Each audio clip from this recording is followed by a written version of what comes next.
Hoş geldin ağam.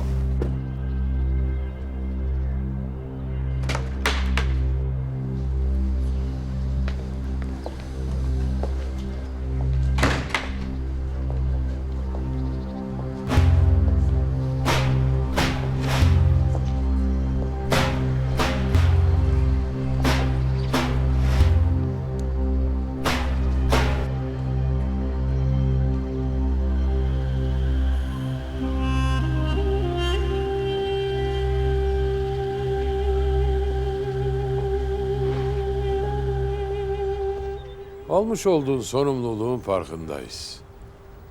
Abinin karşısına geçtin. Lakin ailenin onurunu kurtarmıştır. Aynı zamanda aşiretimizin de onurunu kurtarmıştır.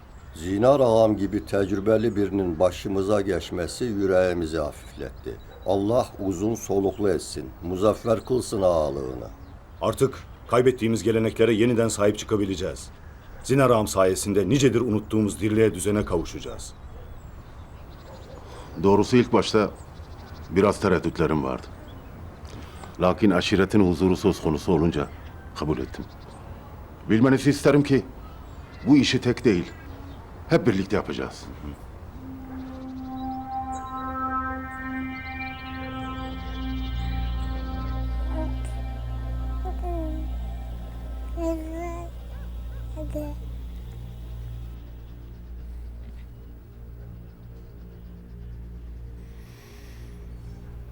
Gel bakalım.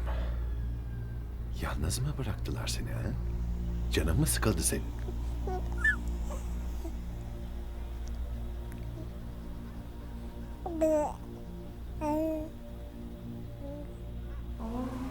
Bakıyorum beyimizin bütün nazı bizeymiş. Babasının kucağına gelince hemen susmuş. Kucağıma alınca sustu. En büyük keyfimiz bu zaten. 2 günde alıştı kucağa. Bıraktığım an söylenmeye başlıyor. Ağa çocuğu olmak kolay değil herhalde. Biraz nazlı galiba. Öyle. Daha şimdiden bütün isteklerini yaptırıyor bize. Hepimizi mum etti başında.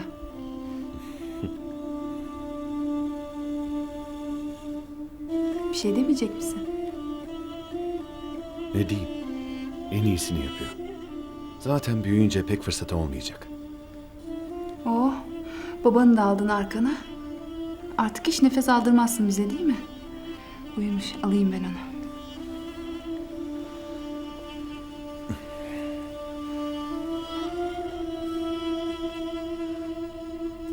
Sıla. Herkes evde mi? Evde. Niye sordun?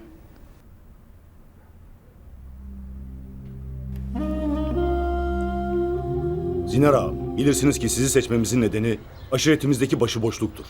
Boran zamanında yüzlerce yıldır uygulanan töreler unutulmuş, hükümler uygulanmamıştır. Ahmet ağa doğru söyler. Derhal eski düzen sağlanmalıdır. Meclisin aldığı kararların daim olduğunu hatırlatmak gerekir. Yalnız bununla kalmamalı.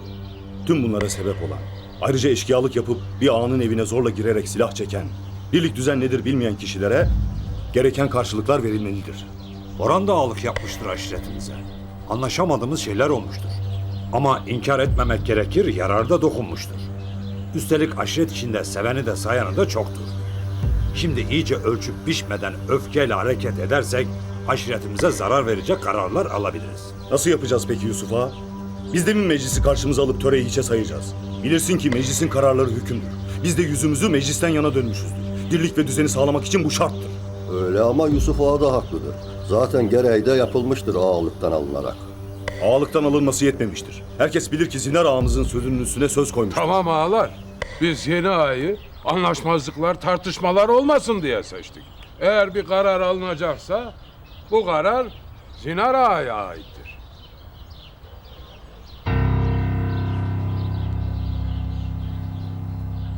Ağalar, ben burada doğdum. Burada büyüdüm. Bu toprakların hakkını da, hukukunu da, töresini de bilirim. Gereken neyse yapılacaktır. Herkesin gönlü ferah olsun.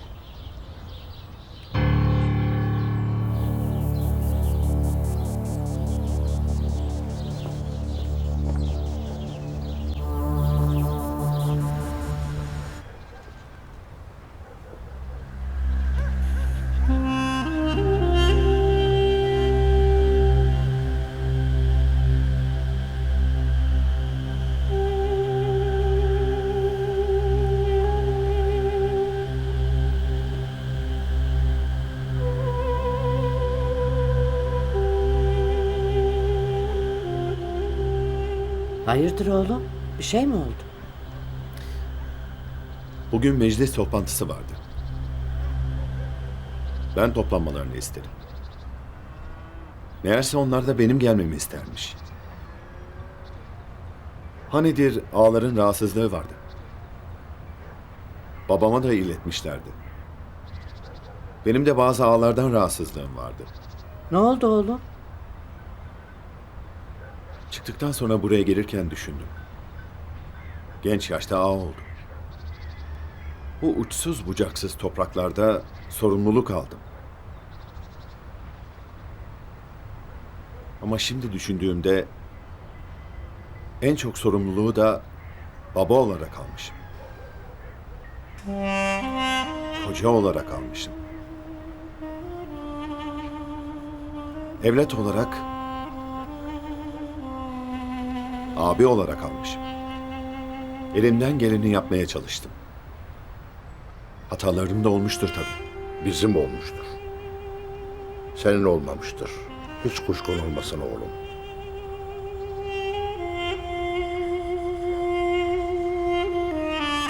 Ağalık da ağır bir sorumluluk. Onu da bildiğim yolda layığıyla yapmaya çalıştım. Ama sonra bunları yapmak için ağalığın şart olmadığını anladım. Babam bir ağa kararlı olmalıdır. Kararlarının arkasında durmalıdır demiştir. İzin verirsen baba, bu sözlerini bir insan kararlı olmalıdır. Kararlarının arkasında durmalıdır diye değiştirmek istiyorum.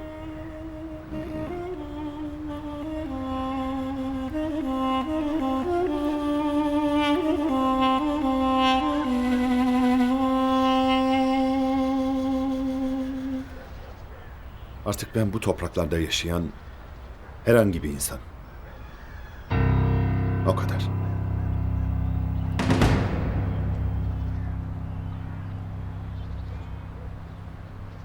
Ağalığa da Zinar amcam seçilmiştir.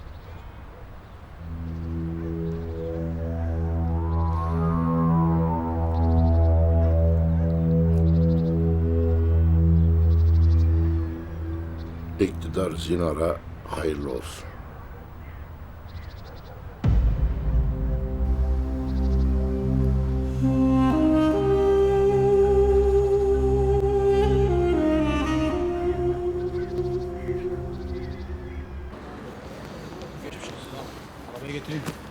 Geçecek. Geçecek.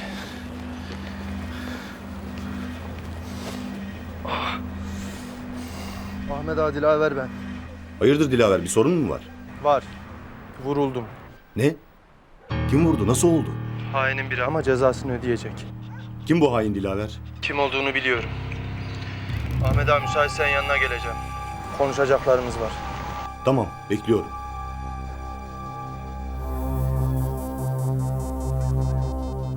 Muzaffer, Buyur ağam.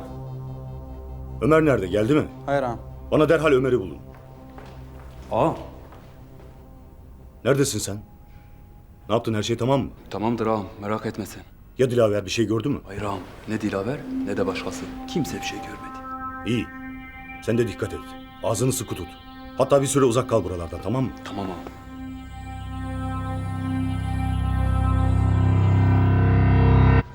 Boran,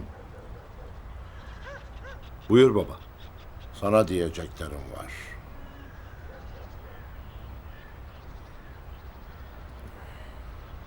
Daha önce kendine kinini siper etme demiştim. Şimdi ise diyeceklerim başka. Sinar benim kardeşim, senin de amcandır. Ama bilesin ki iktidar olduğun vakit uçurumlar yan yanadır. Artık Sinar ne senin amcan ne de benim kardeşimdir. Ağamızdır. Keşke amcam bana söyleseydi. İktidarı bu kadar istiyorsa ben bırakırdım. Kimsenin niyeti belli olmaz. Babam insanı tanımak için eline güç ver derdi. Bakalım Zinar Ağa bundan sonra ne yapacak? Şimdi senden istediğim Zinar'la ağalık yarışına girme. Elindeki gücü yapmak istediklerin için kullan. Doğru olanı yapmak için de ağa olmana lüzum yok. Merak etme baba. Amcamla karşı karşıya gelmem ben. Ayrıca bilmelisin ki lider olmak elinde tuttuğun gücü kullanmak değildir. Başkalarını güçlü kılmaktır. Senin de gücün Yanında duranlar oğlum. Karın, oğlum, abay. Sen, annen, Narin. Unutma. Etrafındakilerin dirayetli olması da sana bağlı. Sen güçlü ol ki herkes kendini rahatta hissetsin.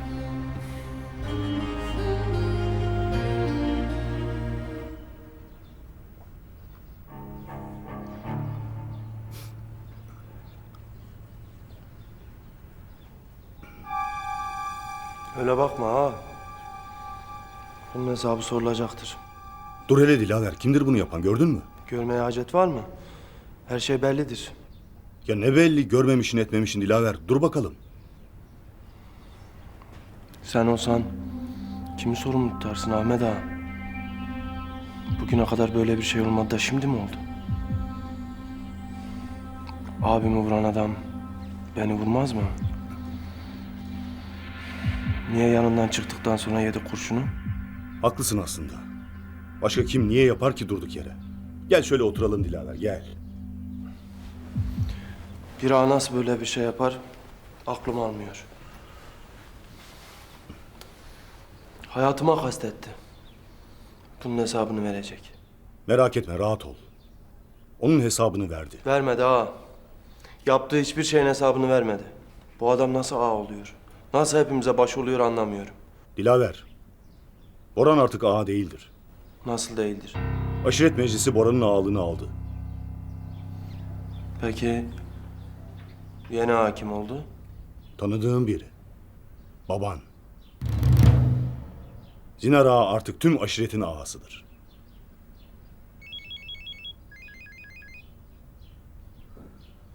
Arıyor.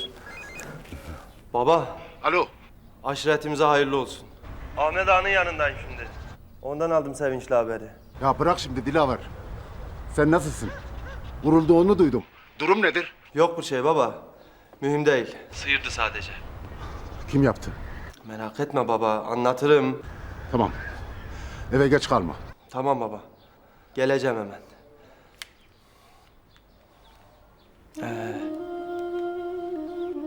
Boran Ağa'nın da devri kapandı.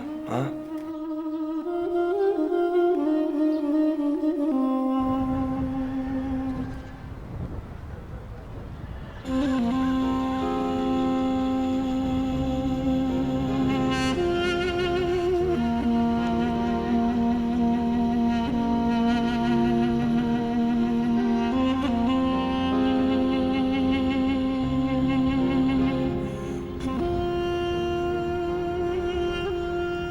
Bedirhan uyuyor mu?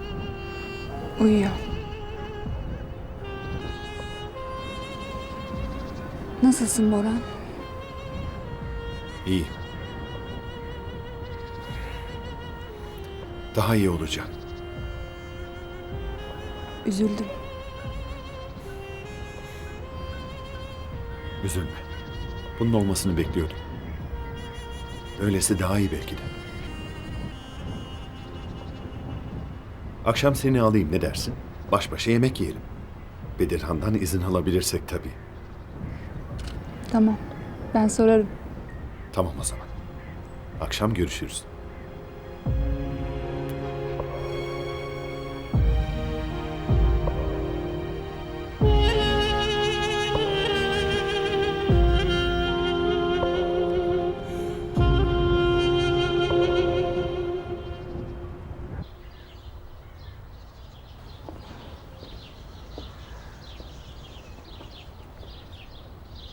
Baba. Hayırlı olsun. Neredesin Dilaver? Yaran nasıl? Önemli bir şey değil baba. Sıyırdı sadece. Nasıl önemli bir şey değil?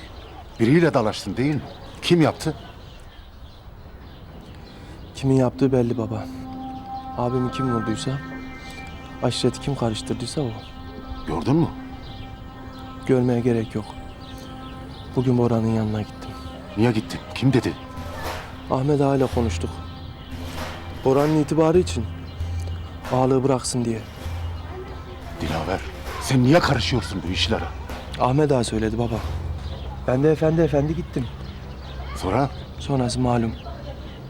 Boran bildiğin Boran. Bir tatsızlık olmasın diye çıktım. 15 dakika sonra da vurulduk.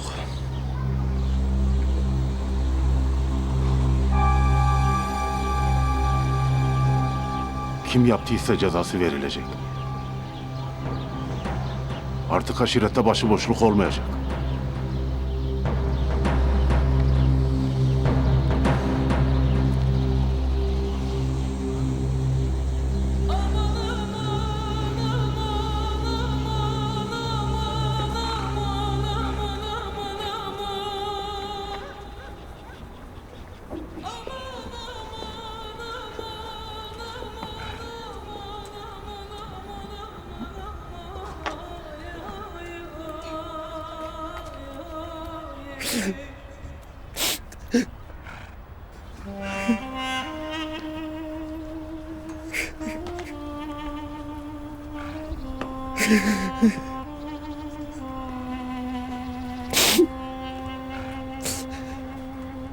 Şivan, Ağam.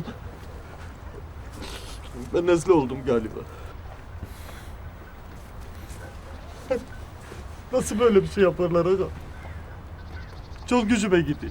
çok mu önemli Şivan? Ağaların üniforması mı var? Bak, değişen hiçbir şey yok. Ben aynıyım. Ağam, doğru dersen de Kaç senedir birlikteyiz. Sen beni sadece ağan olduğum için mi sevdin? estağfurullah ağam. Ben seni her zaman... Biliyorum. Ben senin tanıdığın, sevdiğin Boran'ım yine. Yine beraberiz. Ne yaparlarsa yapsınlar, ikimizin birbirini sevmesine engel olabilirler mi? Hayır ağam. Hiç kimse engelleyemez. Sen emret yeter. Yapacak çok işimiz var Şivan. Biliyorum ağam. O zaman toparlan. Hadi. Emrin olur.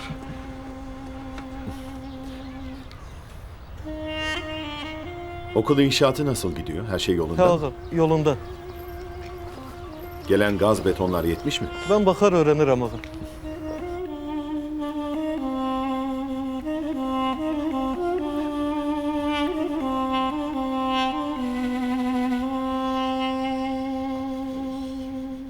Beyimizin keyfi pek yerinde maşallah. Otursana Narin. Geçen gün dedim ya, şimdiden tüm aşiretin yükü bindi oğlumun üzerine. Büyüyecek, genç o aşiretin ağası olacak. Sen de tıpkı babası gibi demiştin. Dedim ya. Tıpkı babası gibi adam olacak da dedim. Varsın ağa olmasın Sıla. Doğru. Doğru da Boran da babasından aldığı ağalığı oğluna vermek isterdi herhalde. Çok şey değişti Sıla, görmüyorsun. Baksana, babam bile değişti. Babasından, atasından gördüğü, bildiği düzene karşı çıktı. Abimin yanında oldu değil mi?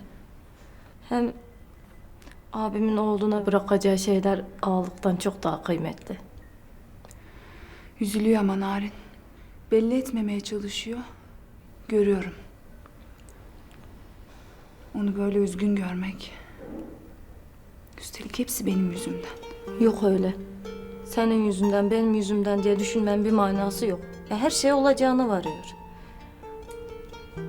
Abim hep haksızlıklara karşı çıktı. Cehaletten, çaresizlikten gencecik hayatlar sönmesin diye mücadele etti. Kolay değil tabii. Pek kimsenin işine gelmiyor düzenin değişmesi. Yani diyeceğim odur ki sen olsan da olmasan da olacaktı bu belki. Belki. Hem artık aşiretin reisi olmasa bile yapacağı çok şey var. Senin de. Haklısın Narin. Boran bir şeylerin değişeceğine inanıyor. Ben de inanıyorum. Pes etmek yok. Ha şöyle. Yok tabii.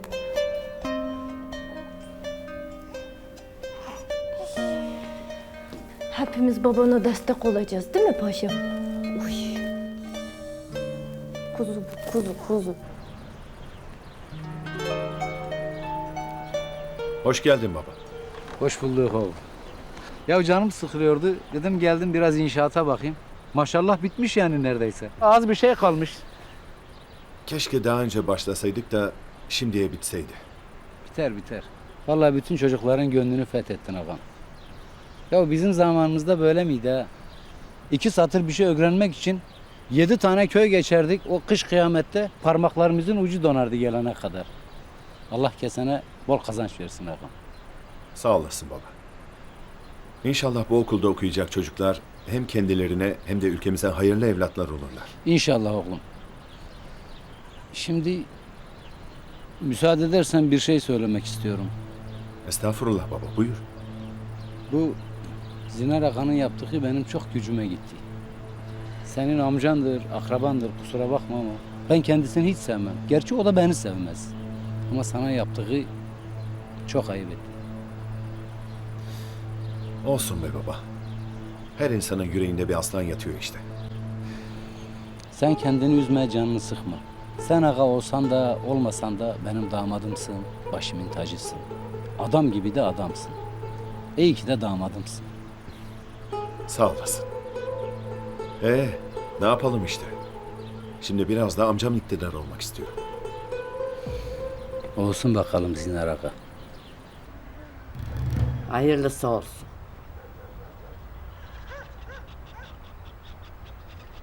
Ben bu eve gelin geldim. Rahmetli kayınbabam aşiretin ağasıydı. Sonra sen, daha sonra Boran. Kendimi bildim bileli bizim aile yönetti aşireti. Ben diyordum ki Bedirhan'ın devrini de görür. Ama Kısmet. İyi olsunlar da. peki bundan sonra ne yapacağız ağam? Göreceğiz. Bize düşen evlatlarımızın yanında olmak. Bize ihtiyaçları var.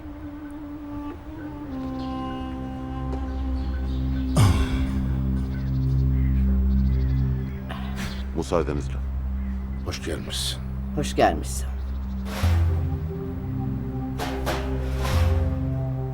Vakti zamanında adamın birinin çok güzel bir atı varmış. Bu atın güzelliği dillere destan olmuş. Tabii bu padişahın da kulağına gitmiş. Demiş ki adamlarına alın bu kadar altını götürün verin o adama. O atı bana getirin. Gelmişler adama demişler ki al sana bu kadar altın atı ver. Vallahi iki cihan bir araya gelse ben atımı vermem. Padişah tüm hazinesini verse yine vermem. Adamlar gitmiş. Aradan kısa bir zaman geçmiş adamın atı kaçmış. At kaçınca köylüler gelmişler adama demişler ki ya sen ne yaptın bak işte atın kaçtı gitti. Hem paradan oldun hem attan oldun. Adam demiş ki ya bekleyin bir sonunu görün demiş ha sonunu görün. Aradan 3-5 hafta geçmiş at geri dönmüş. Dönmüş ki ne dönsün. Arkasında bir sürü köylü filan neyse hepsi gelmiş. Adam hepsini doldurmuş ahıra. Köylüler gelmişler. Ya demişler ki biz hata yaptık. Sen doğru söylüyorsun. Bak atın başka atlar da getirdi. İyi ki böyle yaptın. Ya demiş acele etmeyin ha. Sonunu görün demiş sonunu. Tabii adamın bir de oğlu var. Aslan gibi. Çocuk bir gün attan düşmüş. 2 bacağı kırılmış. Köylüler yine gelmişler adamın başına. Ya demişler ki bak atları getirdin. Oğlunun bacaklarını kırdırdın. Hiç yaptığın doğru değil. Adam demiş ki ya durun ha bir sonunu görün demiş sonunu. Neyse gel zaman geç zaman büyük bir harp çıkmış. Harp ki tam bir cihan savaşı. Padişah ferman salmış demiş ki ne kadar eli silah tutan erkek varsa hangi köyde varsa alın getir. Tabi bütün köydeki erkekler gitmişler askere bir tek adamın oğlu kalmış niye bacakları kırık. Cepheye gidenlerden de hiç kimse sağ geri dönmemiş. Hepsi Allah'ın rahmetine kavuşmuş, şehit olmuş. Köylüler adama yine gelmişler demişler ki ya sen akıllı bir adam mısın? Yani sen doğruyu biliyor musun? Biz yanıldık. Adam demiş ki ya demiş siz beni yine anlamadınız ha. Sabredin bir sonunu görün demiş sonunu. İşte öyle ağam. Sen de ağalığın elinden gitti diye canını sıkma. Bekle sonunu gör. Zinar Ağa da iktidar oldum diye övünmesin. O da beklesin sonunu görsün.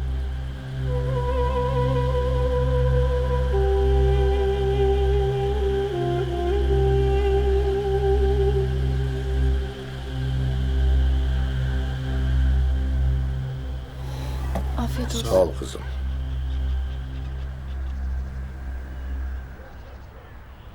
Hayırlı olsun Zinar. Bir sıkıntı yok inşallah. Dilaver vurulmuş. Ne diyorsun? Şükür bir şey yok. sıyırmış geçmiş. Çok şükür. Kim yapmış peki? Bora'nın ofisine uğramış. Tartışmışlar. Oradan çıktıktan hemen sonra da arkasından biri ateş etmiş. Sen de bunu bana sormaya geldin. Öyle mi ağam? Abi, bir oğlumu toprağa verdim. Öbürünü de kaybedemem. Bunu yapanı bulmam lazım. Elbette. Dilaver vuranı görmüş mü peki? Başka bir gören, duyan... Bildiğim bu. Tartışmışlar, sonra vurulmuş. Anlıyorum. Hem Dilaver'in babası hem de aşiretin ağası olarak bunu çözmek sana düşer. Hakkındır ağam. Yapma abi. Karşında kardeşin oturuyor. Müsaade et, lafımı bitireyim. Bir baba evladına zarar gelecek olursa neler hisseder biliriz. Öfkesi aklını bulandırır. Sabrı, sükuneti kalmaz. Ama aşireti idare eden bir ağanın ne olursa olsun aklı selim olması şarttır. Senin bu işi layıkıyla yapacağından hiç şüphem yoktur. Bilirim. Ama zordur ağalık. Şüpheler üzerine hareket etmeye, hakikatleri öğrenmeden hüküm vermeye tahammülü yoktur. Ne olduğunu anlayamadan yerle bir oluverir her şey yoksa. Anlıyorum abi. Neticede artık ağamız sensin. Nasıl uygun görürsen öyle olacak her şey.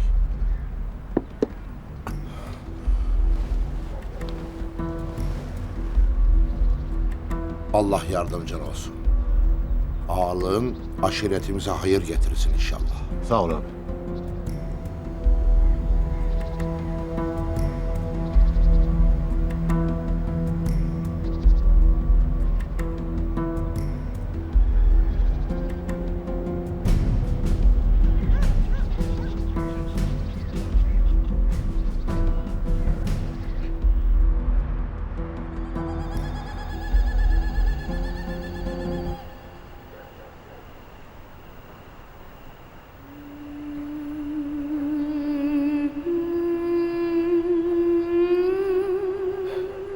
İyi misin Sıla?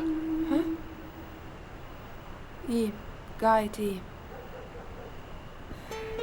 Önündeki hiçbir şeye dokunmadın ama. Boran, özür dilerim. Neden özür diliyorsun? Yani düşünmeden yapamıyorum. Ben olmasaydım bu olanların hiçbiri olmayacaktı. Sıla. Beni ne kadar mutlu ettiğini görmüyor musun?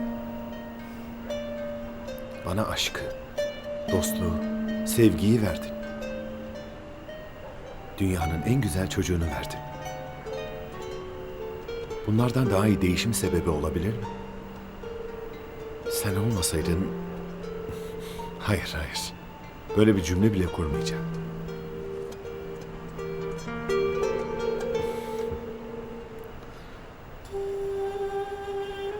Sen olsana.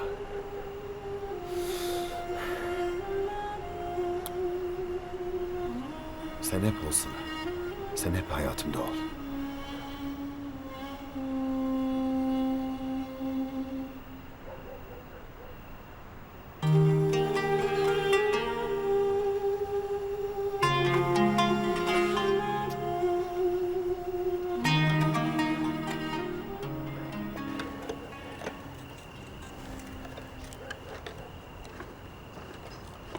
Ya Celil bırak artık şunu iyice bozacaksın ha. Ya bir radyoyu tamir ettirmedin ha. Ben senin fasulyene, domatesine, soğanına karışıyor muyum ya?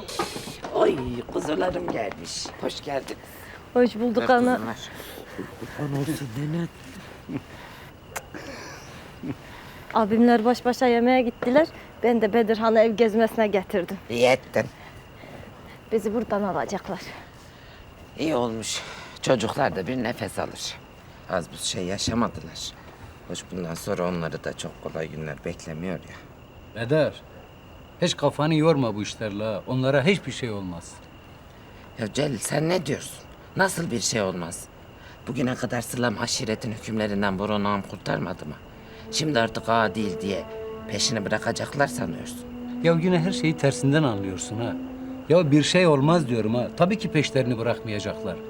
Ama kimse Boran Ağa'nın karşısına çıkmaya cesaret edemez. Boran Ağa olsa da olmasa da sonuna kadar karısını korur, kollar. Bunu da herkes bilir, tamam mı? Öyle desene, ben ne bileyim. Ya biraz torunumu seveyim ha. Bedirhan. Ol dedesi. Gel Bedo. Bırak ya. Ula Bedo, bu senin nenen var ya, vallahi bir gün beni deli edecek ha. Ben bir Emir'e bakayım. Ödevlerinde yardıma ihtiyacı vardır belki. Deli edecekmiş. Sanki kendi deli değil.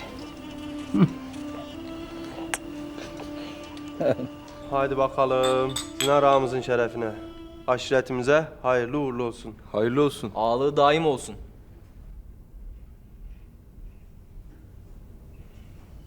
Sonunda abim de yattığı yerde huzur bulacak.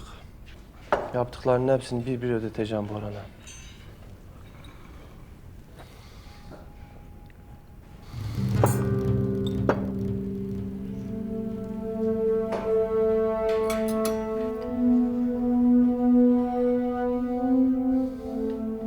Ne oldu ağam? Bir şey mi var? Yok bir şey. Otur.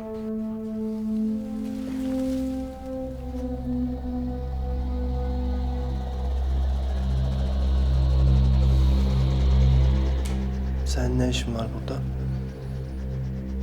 Sadece yemek. Bak. Ne yüzle buraya geldiğini bilmiyorum. Ama şimdi buradan kalkıp gideceksin. Kalkacaksın, gideceksin. Yoksa seni bir daha burada görürsem çok kötü olur.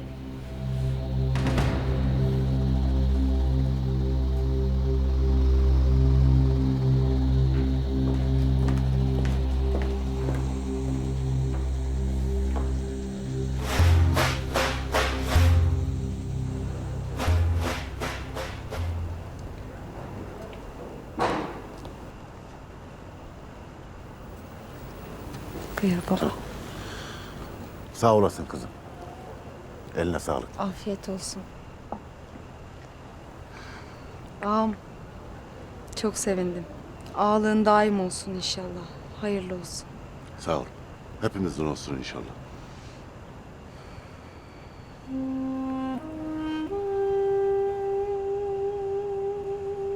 Cihan'ı düşünüyorsun değil mi?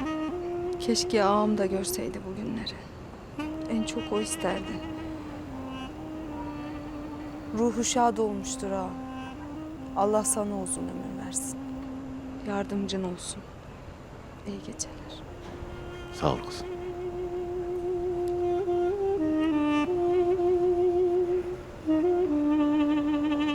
Allah yardımcımız olsun.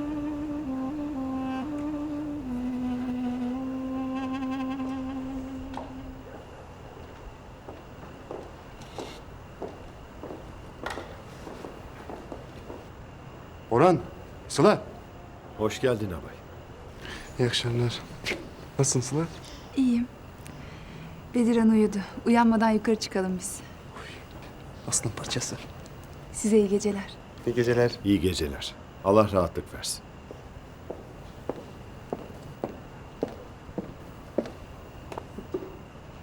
Geçelim mi abay?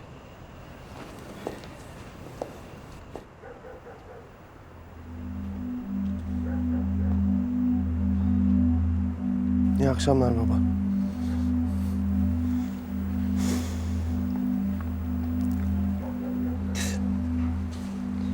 Ağrıyor mu? Yok, mühim değil. Geçer. Baba, ne yapmayı düşünüyorsun? O kurşunun hesabı sorulacak. Suçlu bulunacak ve cezasını çekecek. Ne demek oluyor şimdi bu? Gün gibi ortada değil mi Boran'ın? Kim yaptıysa cezasını çekecek. Kim olursa olsun. Boransa Boran. Hiç fark etmez. Lakin emin olmak lazım. ispat etmek lazım. Töremiz adil olmayı emreder. Öfkeyle kalkan zararla oturur derler. Ağır bir mesuliyet hissediyorum. Eğer yanlış yaparsam zararı sırf bana değil artık. Bütün aşirete. Anlıyor musun? Evet baba. Bu işin peşini bırakmayacağım. Sen de sakin duracaksın. Eğer ben ağaysam sen de ağa oğlusun. Senin de mesuliyetin var. Biliyorum baba. Merak etme. Kolay olmayacak. Babam çok sakin karşıladı. Güzel şeyler söyledi. Yanımda olduğunu hissettirdi. Ama o bile endişeli. Görüyorum. Yeni bir dönem başlıyor. Hiç bilmediğimiz bir dönem. Bilinmezlik korkutur insanı. Evet. Çevremdeki herkes tedirgin. Bildikleri, alıştıkları her şey değişecek diye korkuyorlar. Peki sen ne hissediyorsun kardeşim? Galiba ben de korkuyorum. Çok küçüktüm. Dedem beni dizine oturtup günün birinde aşiretin ağası olacağımı söylerdi. Kendi dedesinin, babasının hikayelerini anlatırdı. Öğütler verirdi kendince. Pek bir şey anlamazdım. Büyüdükçe değişti. Anlamaya başladım. Önceleri çok heves ettim, sabırsızlandım ağa olmak için. Sonra istemedim. Fikri bile ağır gelmeye başladı. İsyan ettim. Başka hayaller, başka düşünceler vardı kafamda.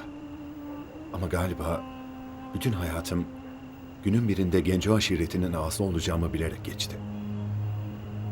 Seçme şansım hiç olmadı aslında. İşte artık ağa değilsin dediler. Yine ben seçmedim.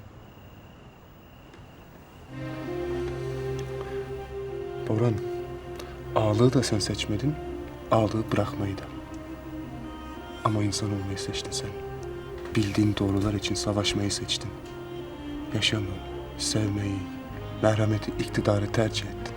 Kendine bir yol çizdin. Apaydınlık bir yol. Ve o yoldan hiç şaşmadın. O yüzden değişen bir şey yok. Meraklanma. Kaygım yok abay. Bütün sevdiklerim yanımda. Galiba en iyi de insan seçmeyi bilmişim. Hiç kaygım yok. Sağ ol kardeşim. Sen sağ ol.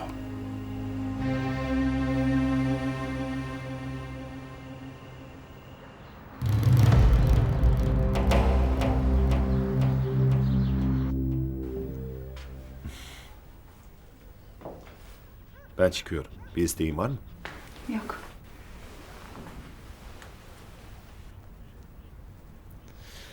Peki, ben gidiyorum o zaman. Boran. Dün söylediklerim var ya, en çok da sorumluluğu baba olarak almışım. Koca olarak almışım. Evet, öyle hissediyorum. Biliyorum. Senin de bilmeni istiyorum ki Sıla da bir ağanın karısı olmaktan çok Boran'ın sevdiği adamın karısı olmaktan mutlu. O adam dünyanın en güzel sevgilisi. En iyi babası. Sen kendini hiç üzme, olur mu? Bu bize yeter. Bana da yeter. Bilmeni istedik. Sıla. Ha. Kusura kalmayın. Ben abim çıkmıştır zannettim. Gel Narin, gel. Ben çıkıyorum. Hayırlı işler.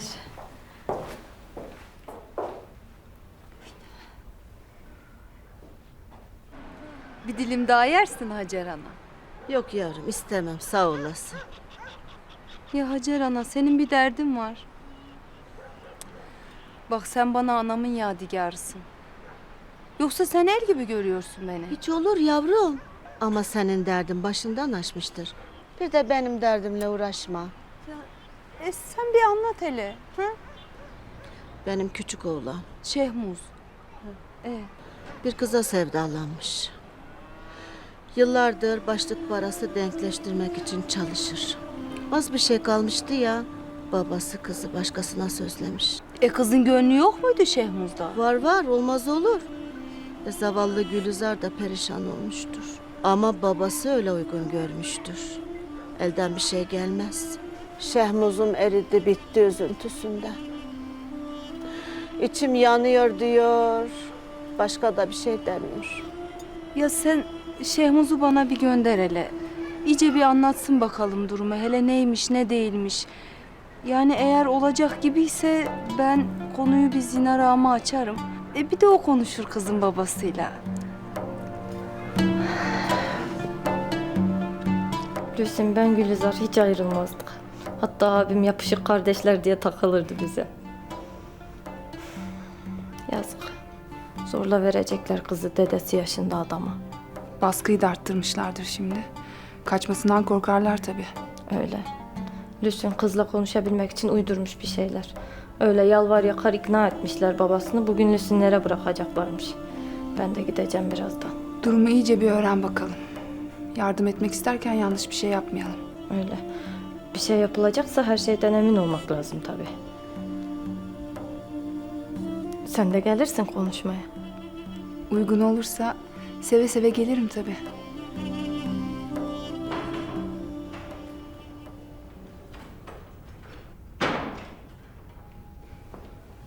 Kusura kalma.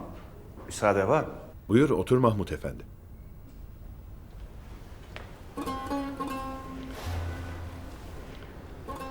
Ağam bilirim sıkıntıdasın. Lakin bir sorun olursa bana gel demiştiniz. Ben de geldim. Hoş geldin. Gelmene sevindim. Şaşırdım da olanlardan sonra. Artık ağa değilim biliyorsun. Estağfurullah ağam. Sen her zaman bizim ağamızsın. Ahmet Ağa ile aranda geçenleri biliyorum. Dilaver'in vurulduğunu hepiniz biliyorsunuz. Lakin kimin vurduğu belli değil. Kuşkulandığınız kimse var mıdır ağam? Elimde ispatlayacak bir şey olmadan kimsenin günahını alamam. Bu ciddi bir meseledir. Peki nasıl anlayacağız kimin yaptığını? Hiçbir şey gizli kalmaz. Öyle ya da böyle ortaya çıkacak. Sizden isteğim bu olayın etraflıca soruşturulması. Sokak ortasında olmuş bir olayın muhakkak gören duyan biri vardır. Olur, soruşturalım, konuşuruz bugün. Olur Zinar ağa. Bir şey daha. Ahmet Ağa'nın toprak meselesini de bir çözüme bağlamak gerek.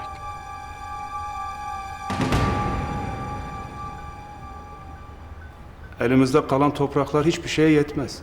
Ne yapacağımızı şaşırdık. Merak etme. Bir çaresini bulacağız. Sağ olasın ağam. Lakin Lakin ne? Ahmet ağa, bir daha senden yardım istersen bütün topraklara el koyacağını söyledi.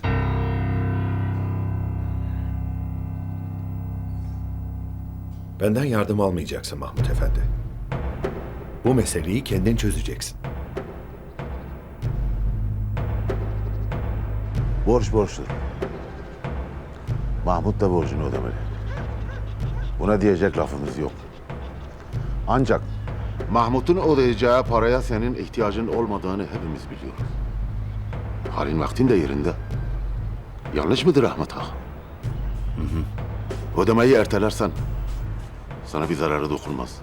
Ama ektikleri toprakları ellerinden alırsan bu insanlar aç kalır. Borçlarını da ödeyemezler. Diyeceğim, tören merhametli ve adil olmayı emreder. Bizim görevimiz töreye sahip çıkmaksa olayın çözümü ortadadır. Ağam doğru der. Töre zor durumda olanlara destek olmayı buyurur. Yardımcı olmak lazımsa gereken neyse yapılsın. Ben de sizler gibi töre yerini bulsun isterim. Olması gereken neyse öyle yaparız. Bu arada töre gereği demişken rahmetli Cihan'ın karısı, çocukları önce ailesine sonra bütün aşirete emanettir. Ümmü bacımızın namusu hepimizin namusudur. Herkes bilir. Törenin hükmü bu durumlar için bellidir. Ümmü bacımızın nikahı Dilaver kardeşimize düşer.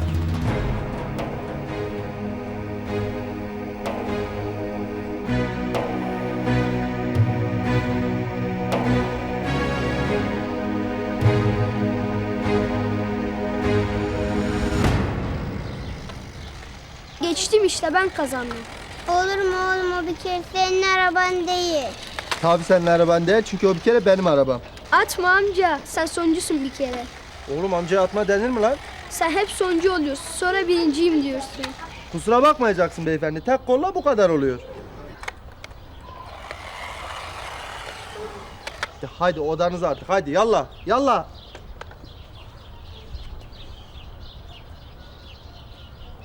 Yenge. Çok fena olacak bu çocuklar biliyorsun değil. Cihan ağamın evlatları. Merak etme yenge. Abim huzur içinde uyuyor. Sonra görüşürüz.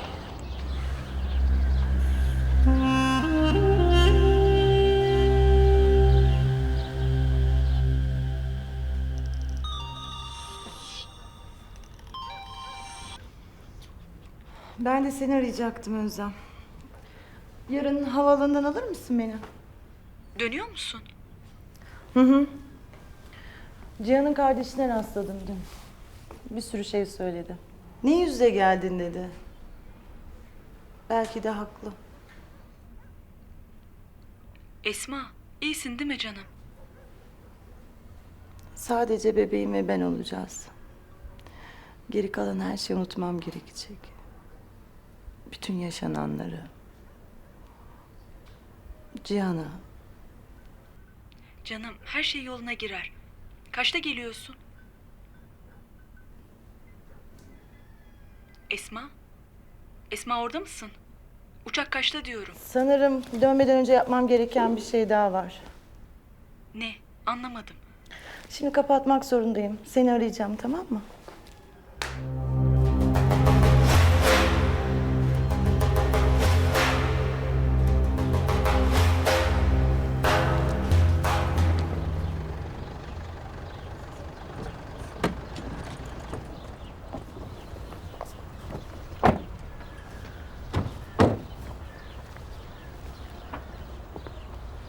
Af buyur ağam.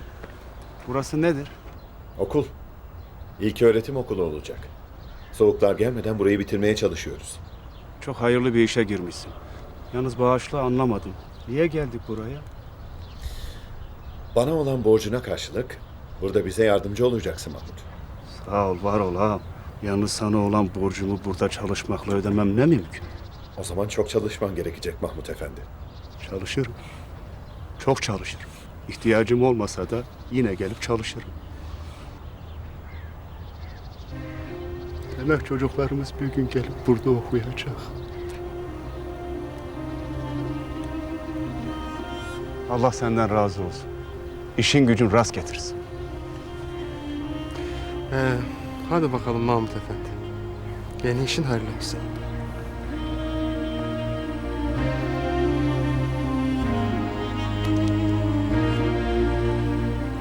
Peki Şehmus ne diyor? Kaçalım diyor. Var mı size yardım edecek birileri, yanına gidebileceğiniz? Yok. Kimse yok. Akrabalar var ama işte. Ya gitseniz de bir başınıza nereye gideceksiniz? Şeyhimiz çok uzaklara gidelim diyor. Hiç kimsenin bizi bulamayacağı bir yere. Ona da cesaret yok ya. Ne yaparız? Nereden ekmek buluruz? Okumadık etmedik. Babası aslında mühlet de verdi sağ olsun ama olmayınca olmuyor işte. Denkleştiremedim bir türlü. Derken duydum ki kızı başkasına sözlemiş. Peki sana söylemediler mi oğlum böyle böyle bir şey var bak kızı vereceğiz. Sormadılar mı? Sorsalar ne fayda? Borçları varmış biraz. Birkaç hayvanı da hastalıktan telef olunca o da mecbur başkasına söz vermiş. Yani Şehmuz ben seni çağırdım ki dedim belki bir hal bir çaresi bulunur. Şimdi Zinar ağam töresine bağlıdır. Yani ne gerektirirse onu yapar. Yani eğer ki kızın babası söz verdiyse, anlaştıysa unut bu sözü demez adama. Yani bilmiyorum ki. Ben soracağım. Ama sen bil ki çare değildir. Ben de bilirim. Çare değildir hiçbir şey. Yine de sağ ol. Hadi güle güle. Her şey zamanında bitecek Orhan. Şimdiye kadar hiçbir sorun olmadı. Gerekli prosedürler hazır değil mi? Tabii. Açılıştan sonra direkt eğitime girebiliriz. Hatırlıyor musun? Beşer beşer oturduk sıralarda. Vallahi iyi de olurdu. Yoksa soğuktan donardık herhalde değil mi? Sahiden. Hiç ısınmazdı sınıf. Kar kıyamet. Küçücük bir soba nasıl ısıtsın ki? Kapı pencere kapalı güya. Sınıfın içine bayağı bir rüzgar eserdi. Rüzgar? Ben duvarın arasından kar girdiği gün hatırlarım. Yok kardeş. Biz erken gelmişiz dünyaya. Yoktu ki bizim zamanımızda böyle gaz beton falan. Bu okul çok şey değiştirecek abay. Zaman gelecek. Burada okuyan çocuklar vali olacak. Kaymakam olacak. Bu okula öğretmen olacak. İnşallah.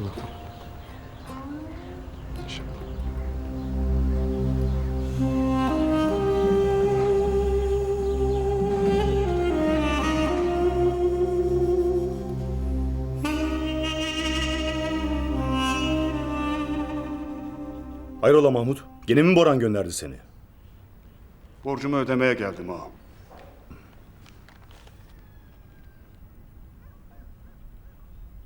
Ama bu topraklarını almaya yetmez bilirsin değil mi? Senden alırken bu kadar bile etmezdi. Ama şimdi verdiğim paranın 5 misli o topraklar. Benim elimde değerlenmiştir.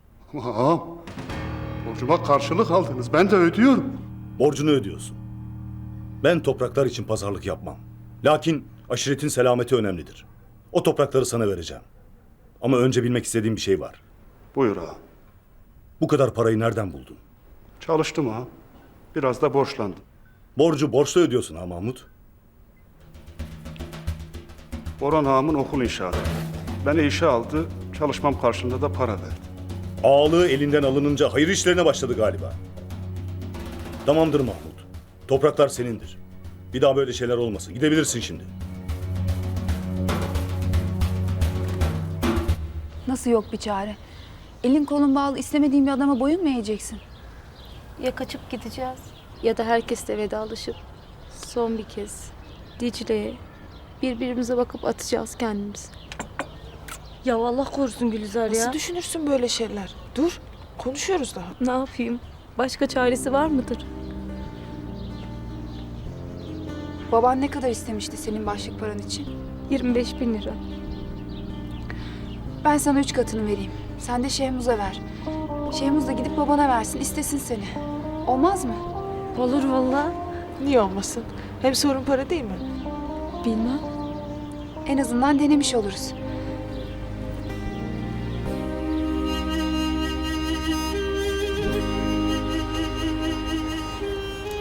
Umarım bu sefer doğru yapıyorumdur.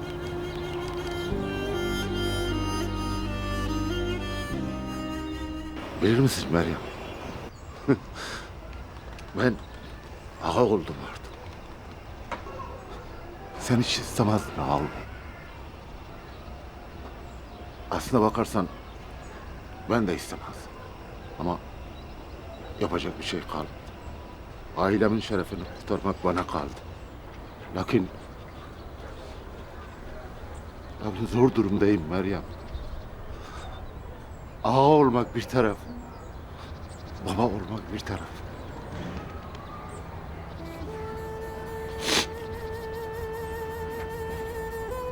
Cihan'ımı yanına gönderdim. Sen mukayyet olursun ona, bilirim. Gelinimiz kaldı emanet. Sen tanımadın ya, vefalı, cefakar, çok iyi bir kız. Şimdi diyorlar ki, yengesinin nikahı Dilaver'e düşer. Türeleri bilmiyorum sanki. Keşke yanımda olsaydı Meryem. Keşke yanımda olsaydı.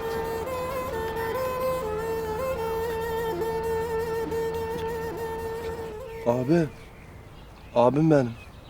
Müjdeli haberlerim var sana.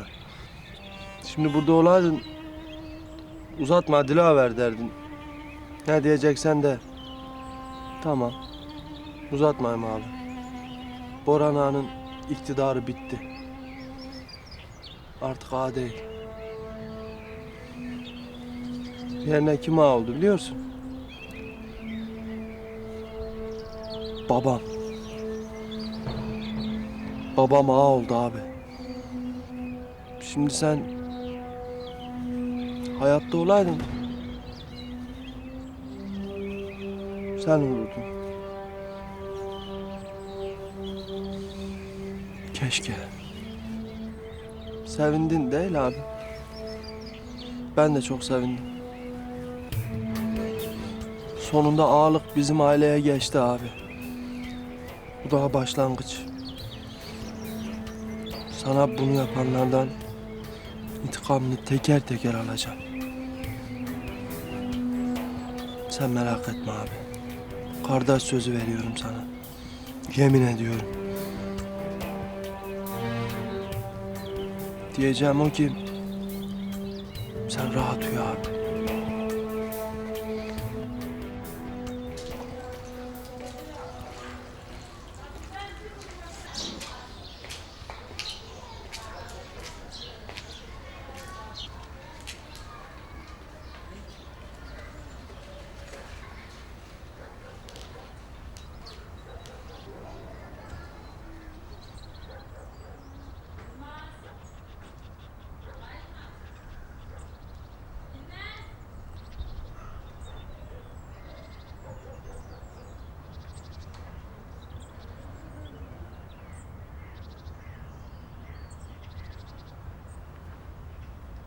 Baba.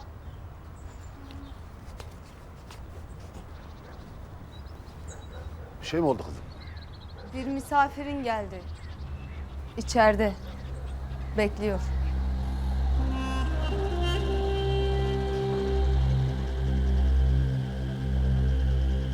Buyurun.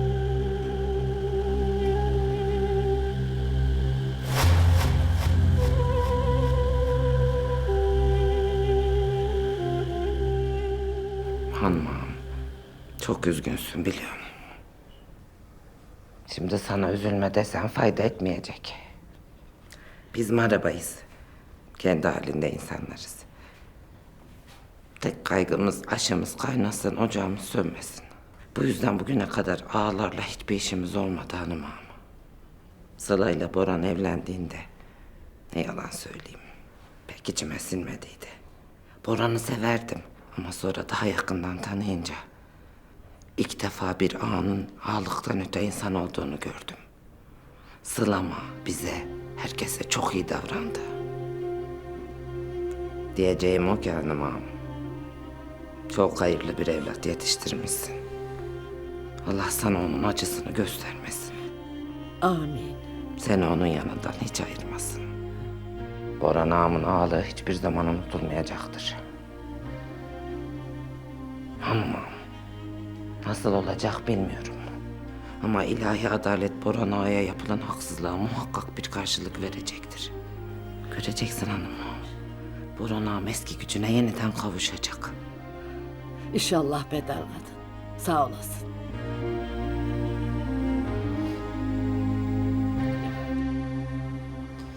Beni yanlış anlamadınız umarım. Niyetim miras, para falan değil. Sadece çocuğumun, Cihan'ın çocuğunun babasının soyadını taşıması. O da bunu isterdi. Ama o artık yok. Cihan yani.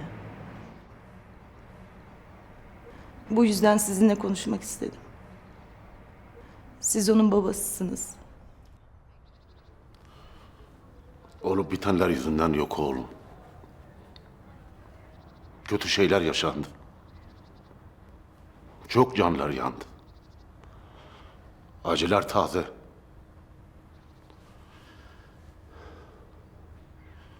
Böyle bir kararı hemen şimdi vermek kolay değil. Zaman lazım.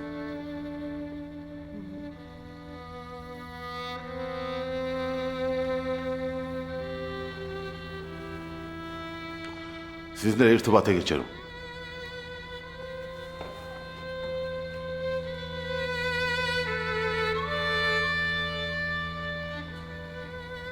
Beni dinlediğiniz için teşekkür ederim.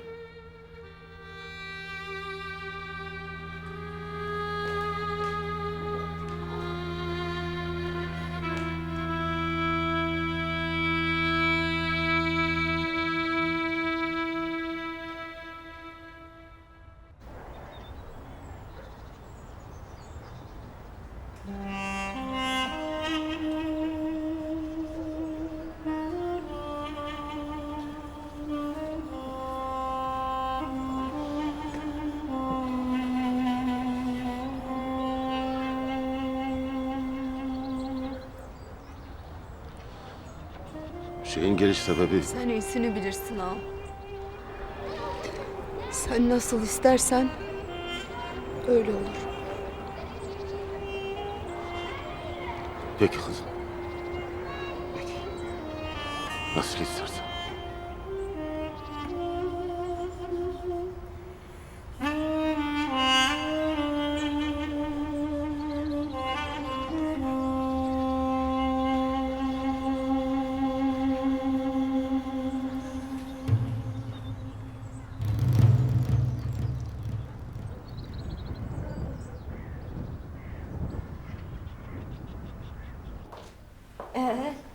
O ne demiş? Gerçek diyorsun. Vallahi çok sevindim Lüsin. Tamam diyeceğim, onun yanına geldim zaten şimdi. Ne olmuş? Haydi öptüm. Lüsin, gözümüz aydın vallahi. Ne olmuş Nari, söylesene. Şehmuz Gülizar'ın babasıyla konuşmuş, parayı vermiş, meseleyi çözmüşler. Evleniyorlar. Sonunda işe yaradı desene.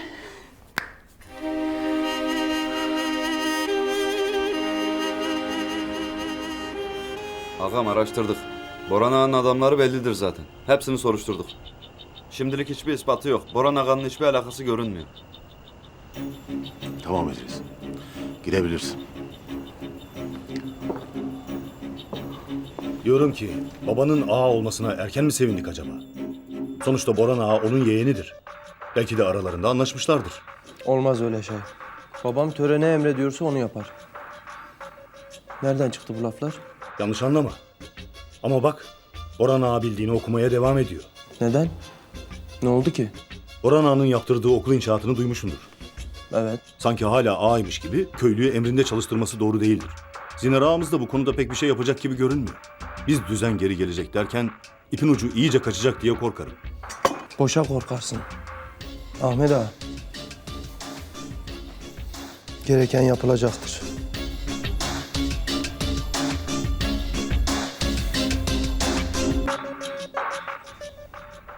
Bugün çok yoruldum aslında. Ama değdi. İşte mi? Okula da gittim. Ya. Ben de gitmek istiyorum aslında. Belki bittikten sonra sürekli gelirsin. Nasıl yani? Ne bileyim. Belki orada bir şeyler yapmak istersin. Sonuçta mesele inşaatı bitirmek değil. Asıl iş ondan sonra başlıyor. Orada eğitim verilecek. Yeni nesiller yetişecek.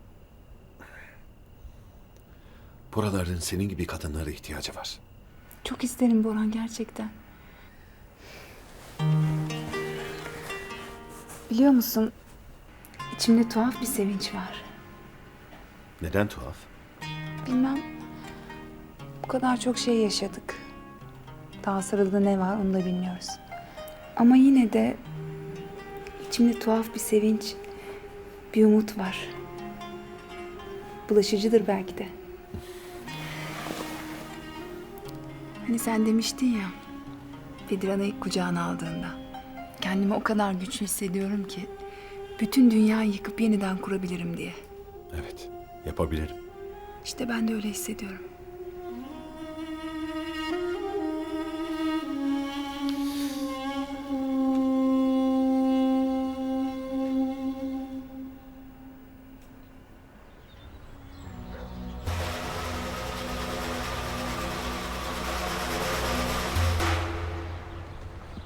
Bundan sonra bu inşaatta çalışmayacaksınız. Ağalarınızın haberi vardır.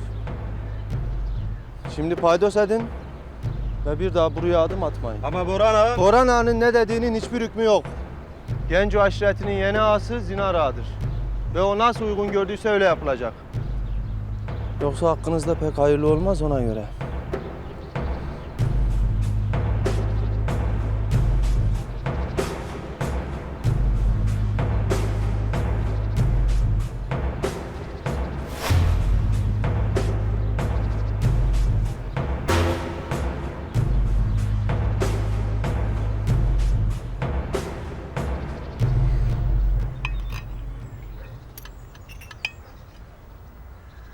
Ağam, o yağ biraz fazla kaçmadı mı?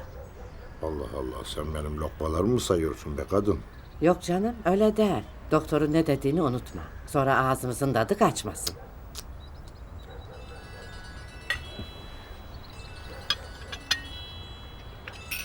Abay arıyor.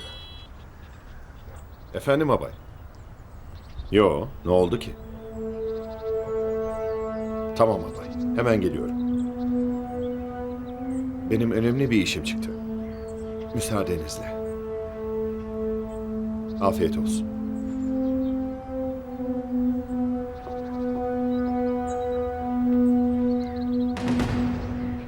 Herkes, bütün aşiret bizden bir karar çıkmasını bekliyor. Kusura bakmayın ağalar.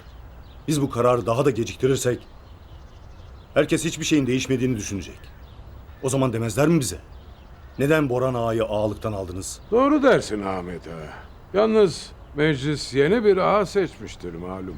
Bundan sonra verilecek kararları Zinar ağa alacaktır.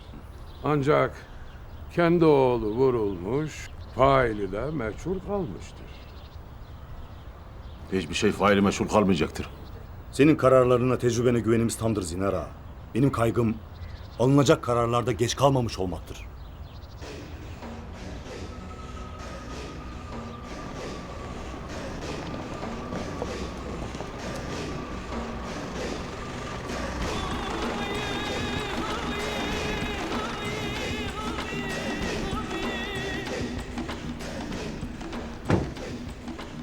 Nerede bunlar Hasan Usta? Nereye gitti işçiler? Niye boş burası?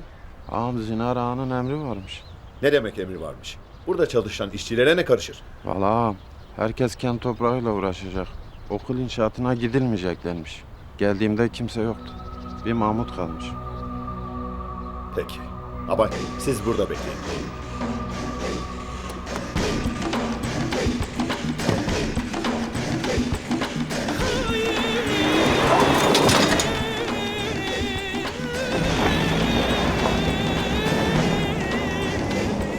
Firuz Ağa'ya durum açık açık anlatılmıştır. Ya gelin ağanın üzerindeki hüküm gerçekleştirilir ya da hem Boran ağanın ağalığı alınır hem de aile aşiretten atılır demiştik. Boran'ın ağalığını biz aldık. Şimdi kalan kararları senin uygulaman gerekiyor Zinar ağa. Hükümlerin nasıl uygulanacağını biliyorum. Merak etmeyin. Müsaadenizle ağalar. Ne oluyor Boran? Özel bir şey konuşabilir miyiz amca? Ağalardan saklayacak bir şeyimiz yok. Ne diyeceksin açık açık de. Peki ağam. Söyleyeyim o zaman. İnşaattaki işçilere yasak koymak ne demek oluyor? Onu sormaya geldim. Boran, aşiretin ağasıyla konuşmanın usulü böyle değildir. Kendine gel. Okul diyorum amca. Çocukların okuması için, bütün köylüler için, aşiret için. Beni ağalıktan aldınız. Ama bu yaptığınız çocuklara karşı bir şey. Nasıl yaparsınız? Yeter Boran. Sen benden ve aşiretten hesap soramazsın. Soramam. Öyle mi amca? Tamam. Herkesin istediği ağalık böyle mi oluyor? Boran, haddini aşma. Tartışma bitmiştir. Gidiyorum ağam. Siz doğru bildiğiniz kararları alın, ben de doğru bildiklerimi yapayım.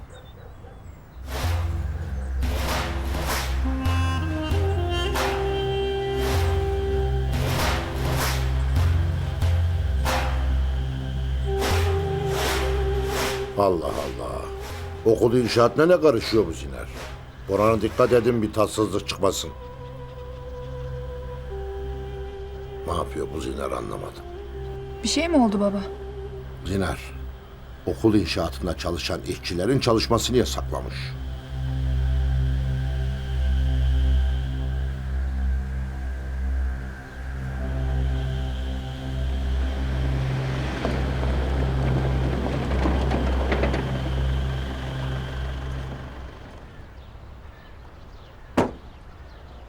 Ne oldu Boran? Amcamın ilk icraatı okulun inşaatını durdurmak olmuş. Sözde benim önüme geçmeye çalışıyorlar. Ama çocukların okumasına engel oluyorlar. Batman'la görüştüm. Oradan işçi alabileceğiz. Aradım, hallettim. Hemen gelsinler abay. Burası bir dakika bile boş kalmayacak. Ancak yarın gelebiliyorlar.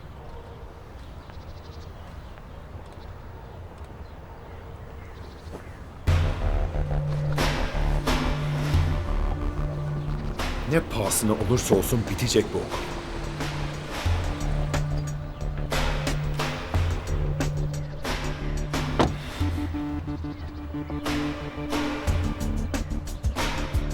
Sıla, ne işin var burada? İşçilerin gittiğini duydum. Ama merak etme. Bu okulun bitmesine kimse engel olamayacak.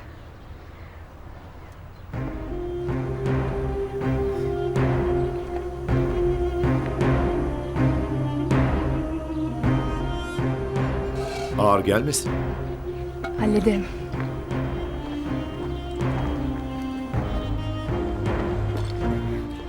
Bedirhan, Babaannesine bıraktım.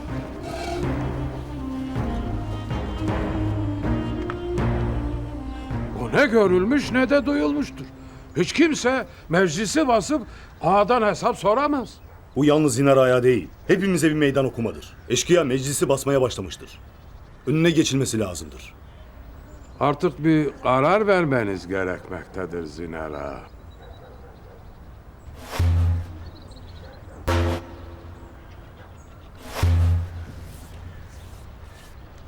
yoruldun mu? Yok, iyiyim.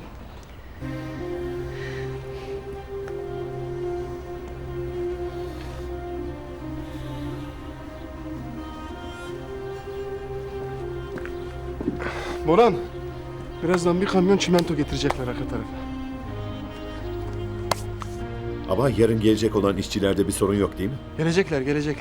De o çimentoyu içeri almak lazım. Yağmur falan yağarsa heba olur. Ağam, Hayırdır Halil? Bir sorun mu var? hayır ağam, yoktur. Baban nasıl? Bir ihtiyacı var mı? Sağ olun ağam, iyidir. Ben başka bir şey yapmak için buraya geldim. Hayrola? İzin verirsen inşaata yardıma geldim ağam. Sağ ol. Duydunuz mu? Halil bize yardım etmeye gelmiş. Teşekkür ederiz Halil. Zayıf görmeyin beni ağam. Gücüm kuvvetim yerindedir. Tabii yerindedir. Sen bize yardım etmek istedikten sonra biz yardımına hayır demeyiz. Zaten ben tek değilim ağam. Dışarıda bekleyenler var. Bekleyenler mi var?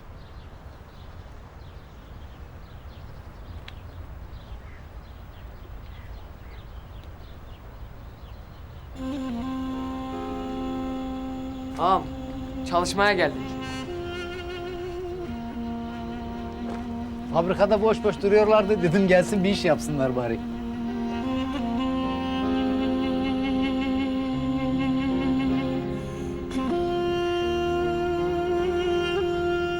De haydi.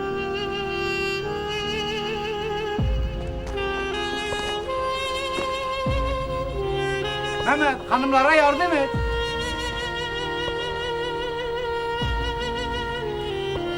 İşte bak, engel olamıyorlar. Keşke amcam burada olsaydı görseydi bunu.